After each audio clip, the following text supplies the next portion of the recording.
afternoon, students.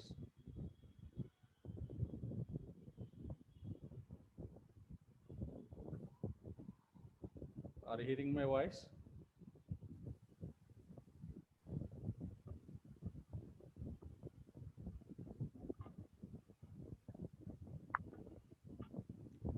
Students, are you hearing my voice?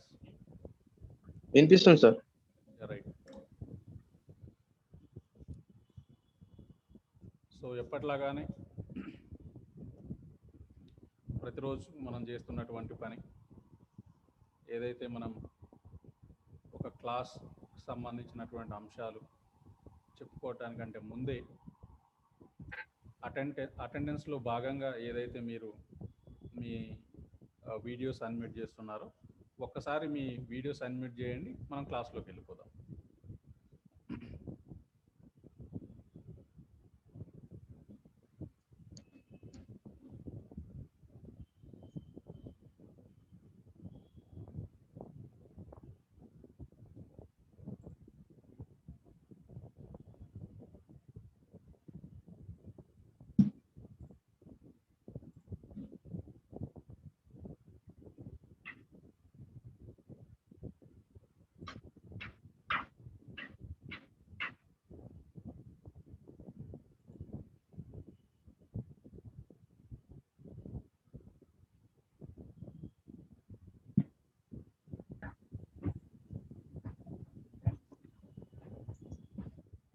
Students, please unmute your videos once.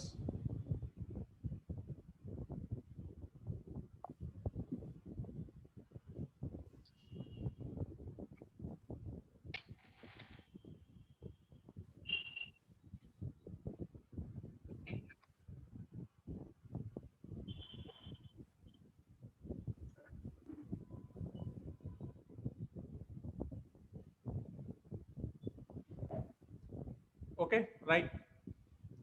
So we don't want to waste our time.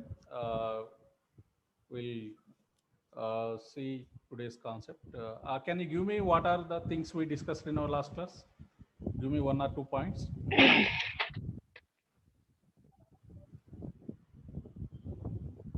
Akila, are you hearing?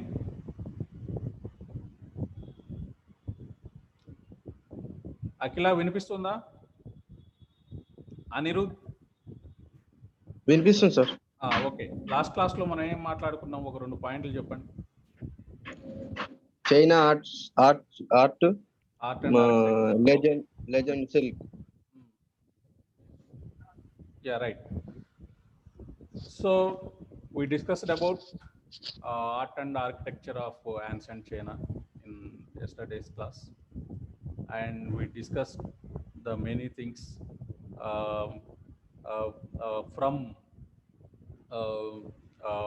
art, basically sculptural uh, things and painting also. Okay, so in the architectural forms, we discussed about certain inventions, Chinese inventions like porcelain, and one more thing is like brush, which used in basically in the paintings. Okay, so all these are certain inventions of China in basically in ancient Chinese history. And we also discussed about the glass industry. Glass industry also one of the industry which started in the ancient China. Okay, so ఇవే కాకుండా అంటే పోర్సిలిన్కి సంబంధించి అంటే మున్మయ పాత్రలకు సంబంధించినటువంటి అంశాలు మనం మాట్లాడుకున్నాం.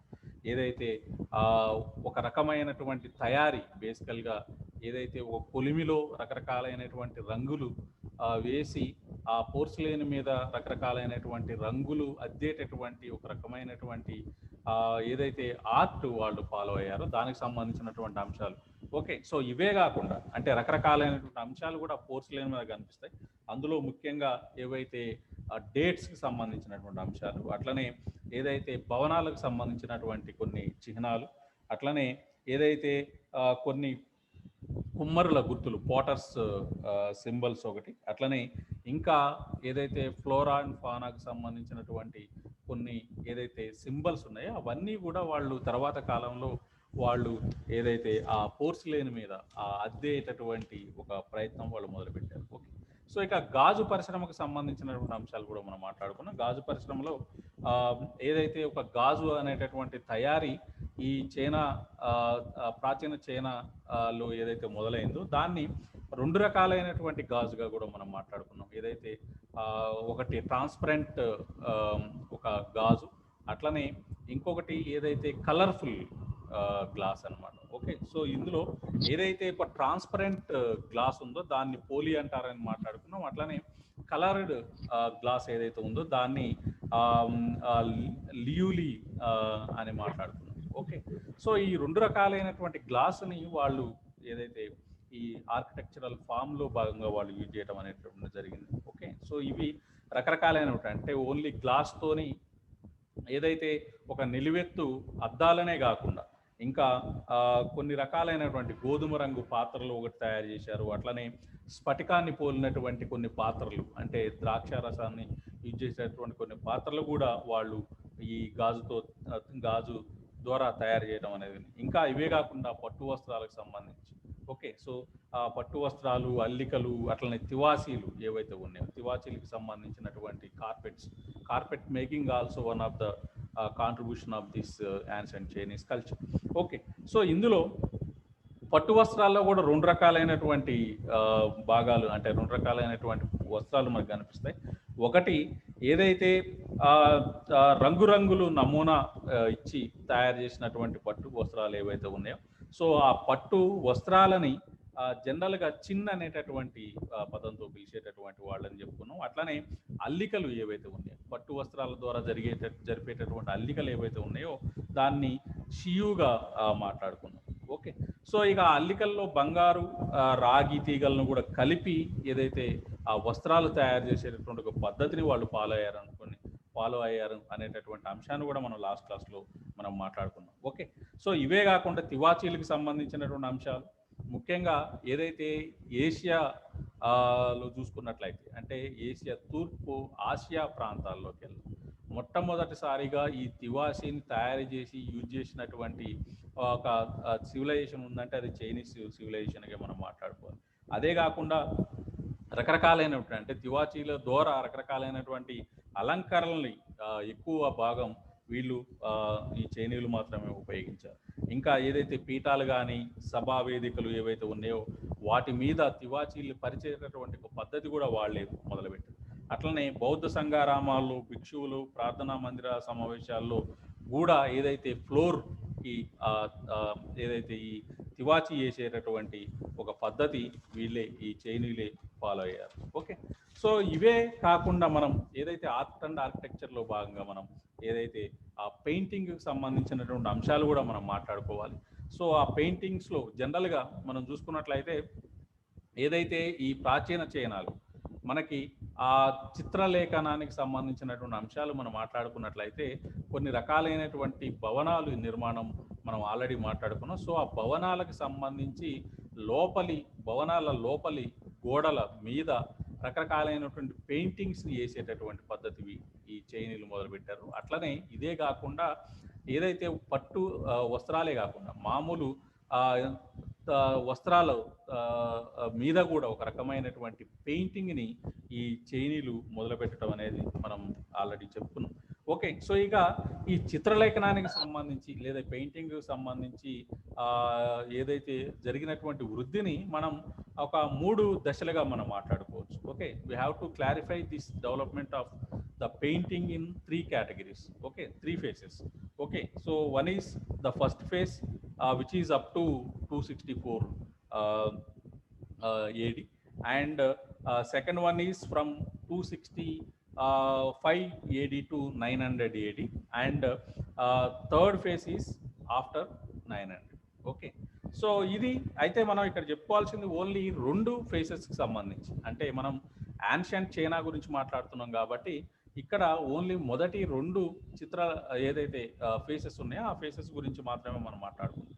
సో సో ఈ ఫేసెస్లో జరిగినటువంటి రకాలైనటువంటి ఏదైతే కొన్ని వృద్ధి నమూనాలు ఏవైతే ఉన్నాయో వాటి గురించి మనం మాట్లాడుకుంటాం. సో ఇక వీటి గురించి మాట్లాడుకోవడానికంటే ముందుగా నేను ఒక స్క్రీన్ షేర్ చేస్తాను. సో అందులో ఏదైతే ఈ పెయింటింగ్కి సంబంధించినటువంటి అంశాలే కాకుండా ఇంకొన్ని ఎక్స్టర్నల్గా కొన్ని ఏవైతే విషయాలు ఉన్నాయో వాటిని కూడా, అంటే ఎక్స్టెండెడ్ థింగ్స్ ఏవైతే ఉన్నాయో వాటిని కూడా మనం అందులో చూద్దాం. So first of all I'm going to share my screen and then I will give you my lecture.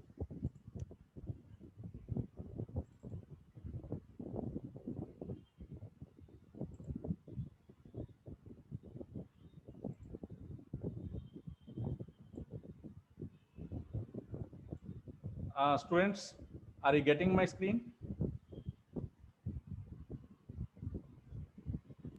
Yes, sir. Right. Okay. So when you see in the part of the Middle Kingdom, where you find a number of things basically. Okay.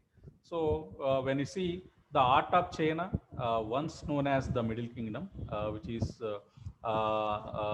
arguably has the oldest continuous tradition in the world. Okay, so basically Chinese art, which is the oldest continuous tradition, which marked by unusual degree of continuity within and consciousness of the tradition. And this is a departure from the Western collapse and gradual recovery of classical styles. Okay. So the decorative arts are extremely important in China, and much of the fine works was produced in large works of the factories by essential unknown artists, and much of the best work in ceramics, textiles, and other techniques were produced over a long period by the various imperial factories and workshops, which was used by the court as well as the distributed internally and abroad on a massive scale to demonstrate the wealth and power of the emperors. In contrast, ink wash painting developed aesthetic values depending on the imagination of artists, similar to the predating the art traditions of the West. When you see the painting, traditional Chinese painting involves similar techniques to calligraphy, using a brush dipped in black or colored ink, painted on paper or silk. Okay, so painting is one of the important thing you have to be discussed today. And here the painting is basically included with the calligraphy. Calligraphy is nothing but it's nothing but a script. Okay, so writing a script, right?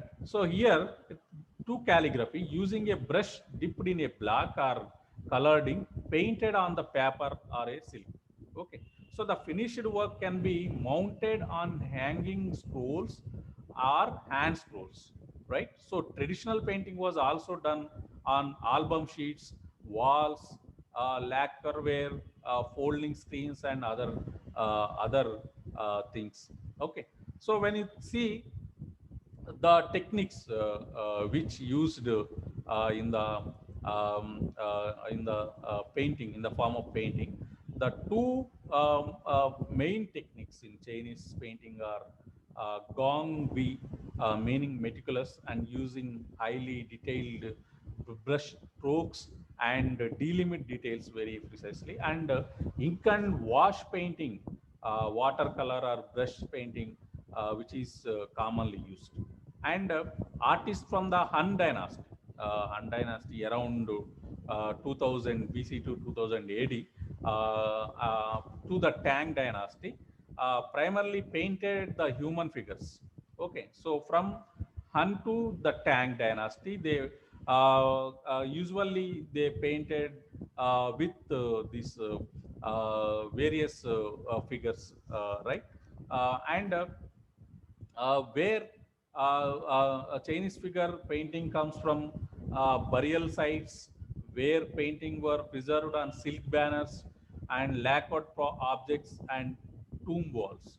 Okay, so early tomb paintings were meant to be protect the dead or help their soul get to paradise. Other illustrated the teachings of Confucius or depicted scenes of the daily life. Okay, so and when you see in the five dynastic period, okay, so the five dynastic period to the north, period up to 11th AD, but it's not our period. Just we have a glance here.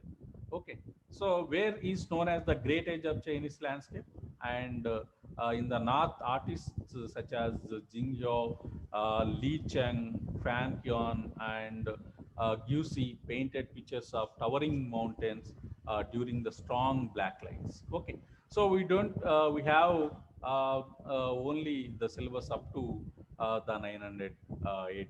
Okay, when you see about the sculpture, basically, this is the picture you are watching here is a terracotta army. Okay, so where you find the number of terracotta soldiers, particularly during the time of Qin dynasty. This is a terracotta army, one of the important sculpture you find in the Chinese architecture.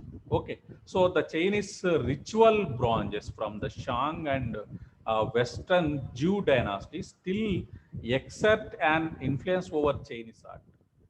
Many are cast with the complex pattern and zoomorphic decoration, and the spectacular terracotta army was assembled for the tomb of Qin Shi Huang, Qin Shi Huang, the first emperor of unified China from 221 to 200 BC, to enable the disease. Qin Shi Qin Shi Huang, which is one of the important ruler in Chinese dynasty, Chinese ancient China.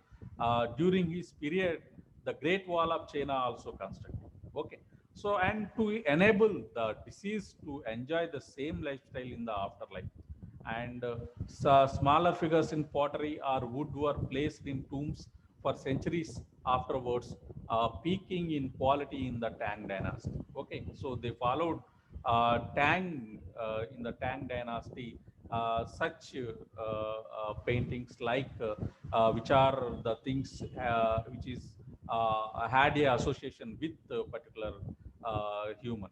Okay, so when you see in the Neolithic period, basically, where you see it as a contemporary to the Harappan civilization, where when you see in the ceramics in Neolithic China, painting pottery emerged during the Neolithic period of the Angcho and Langchon cultures. And Yangzhou and Langchan cultures, they are like here Ahar and mature Harappan cultures where you find in the Indus Valley civilization. Likewise, these Hangzhou and Langzhou and all the same cultures you find in the Neolithic culture of China. Okay, so when you see in the background, the invention of pottery and ceramics marked the advent of the new Stone Age in China around 6,000 years ago, and the earliest earthenware was molded with the clay by hand and fired at a temperature of about 500 to 600 degrees Celsius, and painted pottery emerged during the Hangzhou and Langchon cultures. Okay, so here you are watching Hangzhou bowl, which is human faced fish decoration bowl, which is belongs to 5000 to 4000 BC, which is a Bampo village nearby Changshi. Okay, so and when you see, this is a important artifact you find from the ancient Chinese civilization. Okay, so this is a bowl which is you unearthed from this Angcho culture, and Angcho artisans created fine white, red and black painted pottery with human faces, animals and geometric designs. Unlike the later Langson culture, the Yangzhou culture did not use pottery wheels. Exhibitions found the bodies of children buried in painted pottery jars. Okay, so they used only the pottery jars, and they also made this pottery without using the pottery wheels. Okay, so when you see in the Langshan were a late Neolithic culture in China, centered in the central and lower Yellow River, and they existed just after the Yangtze culture, which is in between, developed in between 3000 to 2000 BC. Okay, so the Langshan culture was distinguished by its advanced pottery skills, including the use of pottery wheels. Okay, so and this culture's most noted creation is highly polished and black pottery, also known as eggshell pottery, because of its thin walls.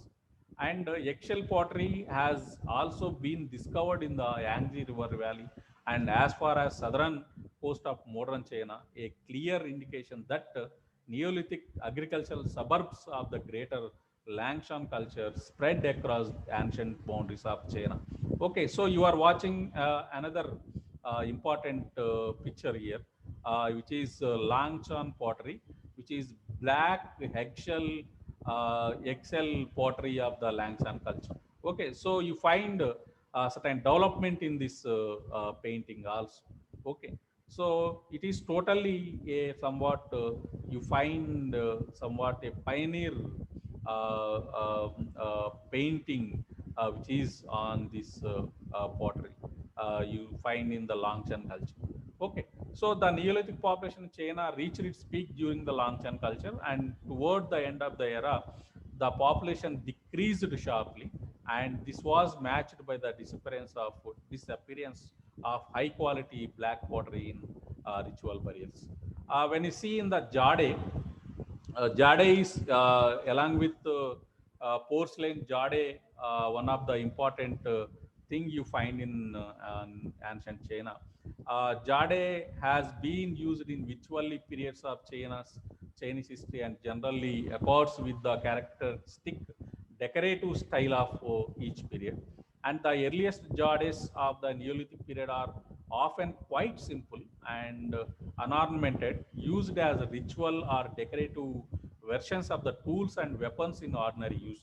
Okay, so these are presumed to have been symbols of political power or possibly religious authority.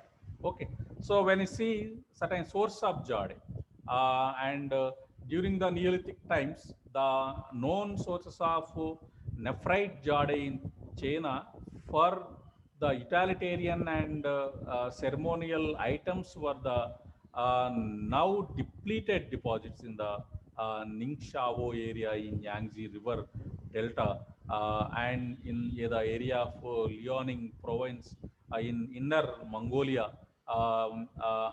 In Inner Mongolia, you see. Okay, so as early as 6000 BC, Dushan Jade, a Jade substitute found near Mount Dew, has also been mined.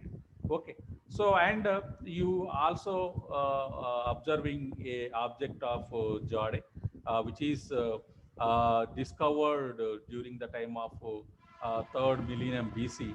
The Kong, which is a Chinese Jade vessel, a square on the outside but circular on the inside. Okay, so you can find inside a circular shape, and when you see in the outside, it's a square type structure.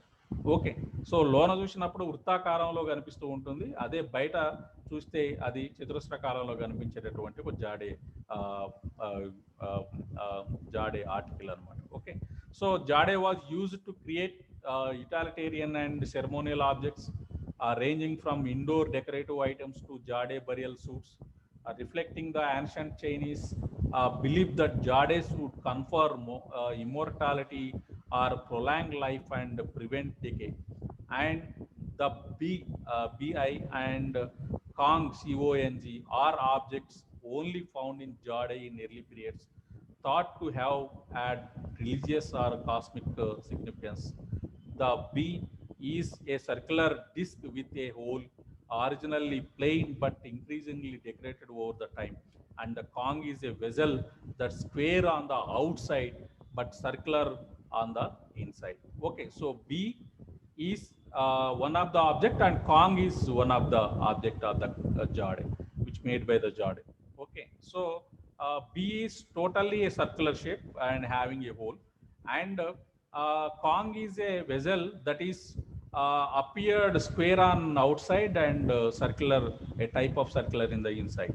Okay, so and Jade in the Liangzhu culture, and when you see Liangzhu, also another a face you find in the ancient Chinese culture, and the which is this is you are watching Bi. Okay, so Jade Bi from the Liangzhu culture, the ritual object is a symbol of wealth and military power. Okay, so this is another one of the form of a article made with the Jade.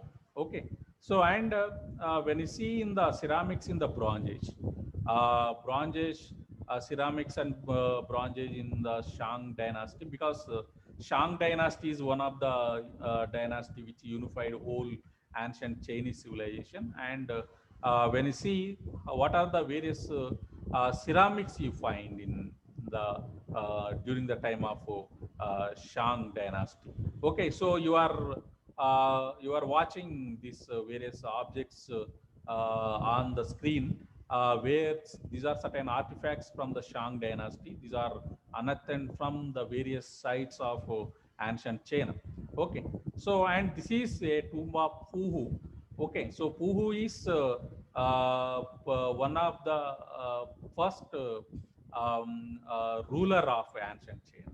Okay, so from the period of Fuhu only, we get the things of this ancient China basically. Okay, so with more than 200 bronze ritual vessels and 109 inscriptions of Lady Fu's name, archaeologists realized they had stumbled across the tomb of the militant consort to King Wu Ding, who described in the 170 to 180 Shang oracle bones.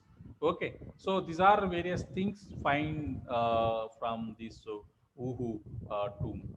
Okay, so Uhu was one of the important ruler from the Shang dynasty, right? So when you see the ceramic and bronze work during the time of the Shang, this is a ceramic objective, and Chinese bronze casting and pottery greatly advanced during the Shang dynasty, and with bronze often used for art as well as for weapons. And Shang era ceramics grew more detailed during this era as a technical skill advanced, though they did not yet reach the skill of the following Han dynasty. Okay, so and various excavations have yielded pottery fragments containing a short sequence of symbols suggesting early forms of writing that differed across regions. And the Shang had a fully developed system of writing, preserved on bronze inscriptions, and a small number of writings on pottery, jade, horn, and oracle boards. Okay, so this is one of the picture you are watching on the screen. White pottery pot with geometric design, which is a important thing unearthed during the Shang dynasty. Okay, so which is used in the Shang dynasty, which is unearthed from the sites. Okay, so when you see as far back around 1500 BC, the early Shang dynasty engaged in the large-scale production of bronzeware vessels and weapons. This required a large labor force that could handle the mining, refining, and transportation of the necessary copper, tin, and lead ores, as well as the official managers to oversee both hard labor and skilled artisans. Okay, so and when you see another figure you are watching on the screen, which is a Shang dynasty bronze ding vessel. Okay, which is a bronze vessel, and which is used during the time of the Shang dynasty. And the Shang royal court and aristocrats required a vast amount of different bronze. Okay, so bronze vessels for various ceremonial purposes and events of the religious divination. Okay, so ఇది ఒక పాత్ర ఏదైతే బ్రాంజ్తో తయారు చేసినటువంటి ఒక పాత్ర ఈ Shang వంశకాలంలో ఉపయోగించినటువంటిది. So అప్పట్లో ఏదైతే దీన్ని ఒక ముఖ్యమైనటువంటి పాత్రగా రకరకాలైనటువంటి వ్యక్తులు ఆ కాలంలో ఉపయోగించారు. సో సమ్టైమ్స్ దీన్ని మతపరమైనటువంటి ఒక ఏదైతే పాత్రగా కూడా వాళ్ళు ఉపయోగించారు. ఓకే, సో ఇక the Shang royal court and aristocrats required a vast amount of bronze vessels for various ceremonial purposes and events of the religious divination. Official rulers even decreed how many bronze containers of each type of a nobleman or a noblewoman of a certain rank could own. Okay, so bronze was also used for the fittings of spoke wheeled chariots which appeared in the China around 12,000 BC. And you are watching another important artifact of ancient China, which is a bronze axe of the Shang dynasty. So the bronze weapons were an integral part of Shang society, and Shang infantry were armed with a variety of stone and bronze weaponry. Okay, so this is one of the important weapon which used during the time of the Shang dynasty. Okay, so and when you see bronze which is used in the Zhou dynasty. Okay, so Zhou dynasty, which is immediately came to the power after the Shang dynasty, and where and then after after Zhou you find the Qin dynasty. After Qin you find a Han dynasty, right? So in the Zhou dynasty you find many large bronzes bear cast inscriptions. These comprise bulk of surveying early Chinese writings and have helped historians and archaeologists piece together the history of China, especially during the Zhou dynasty. The bronzes of the Western Zhou dynasty document large portions of history not found in the surviving texts of the time, and the medium of cast bronze lends the record of permanence not enjoyed by manuscripts. Okay, so and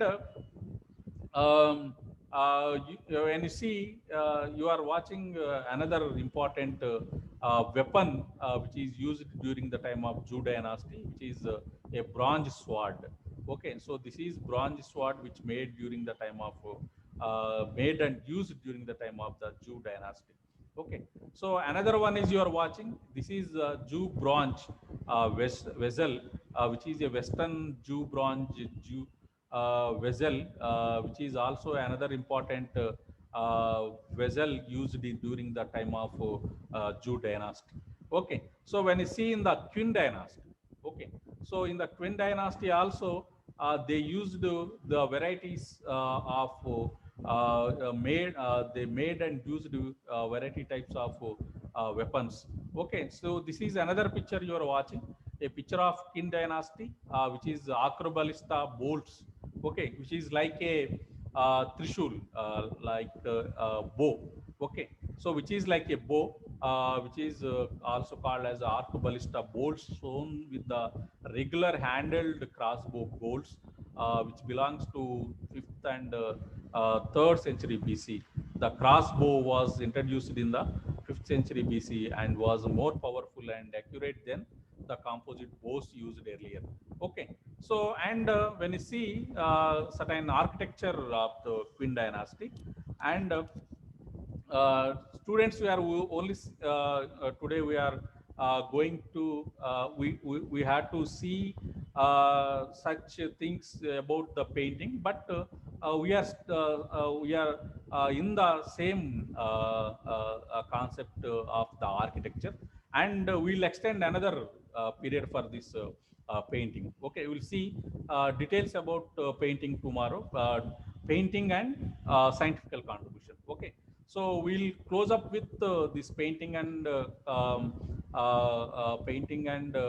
scientific contribution of Chinese civilization in the tomorrow's class, and we'll end up the Chinese civilization tomorrow. Okay, so I will conclude today with this architecture, basically what we are seeing all these things, and when you see architecture of the Qin dynasty, and Qin dynasty, which is one of the important imperial dynasty of China, and where architecture from varying states, which had several definitive aspects which carried into this Qin dynasty. City walls used for defense were made longer, and secondary walls were often built to separate the different districts. Okay, so constructing walls, which is started from this Qin dynasty.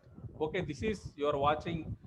This is the Great Wall of China, which is at Jinshaling. This is the important construction which you find in basically Qin and also Han dynasties. Okay, so and when you see another sculpture of Qin dynasty and the terracotta army, what we observed in the earlier classes, the most famous example of sculpture under the Qin dynasty was a project commissioned during the Qin Xiong's rule, known as the terracotta army. You are watching a figure which is the a figures which made with clay of various soldiers. Okay, so you find nearly which is known as the terracotta army, intended to protect the emperor after his death. The terracotta army was is due to his underground location and not discovered till the modern times. Okay, so later it was discovered, deciphered, and executed. Okay, so the three pits containing the terracotta army were estimated to hold more than 8,000 soldiers, you find, and 130 chariots and 520 horses and 150 cavalry horses you find. Okay, such a large terracotta army you find still in the sites of ancient China. Okay, so when you see in the Han dynasty, uh, you are well known with this burial goods of the Han dynasty, where uh, the period of Han dynasty spanned more than 4 centuries and considered a golden age in Chinese history, during which is a great deal of art was produced, and the dynasty has been divided into the Western Han and the Eastern Han. Okay, so whatever it may be the division, but Han dynasty is important dynasty which ruled in ancient China, which is the burial goods you find in this various burial and graveyards in the ancient China. Okay, so when you see the other tomb art, okay, so you are also observing another tomb art which is followed in the Han dynasty, which is the picture you are watching, a Han dynasty Jade burial suit. A Jade burial suit is ceremonial suit made of pieces of Jade in which royal members in Han dynasty were buried. Okay, so and you see the architecture, which is surviving architecture. We have only 1 minute of the time. Okay, so just we'll just you see these pictures, which is a building, which is building remains of various buildings, which is constructed during the Han dynasty, which survived still, and which is a Gai Q, a stone carved pillar gate, which is a stone carved pillar pit, which is about 6 meters in total height, located at the tomb of Gayogi, and which is one of the important artifact you find in the Han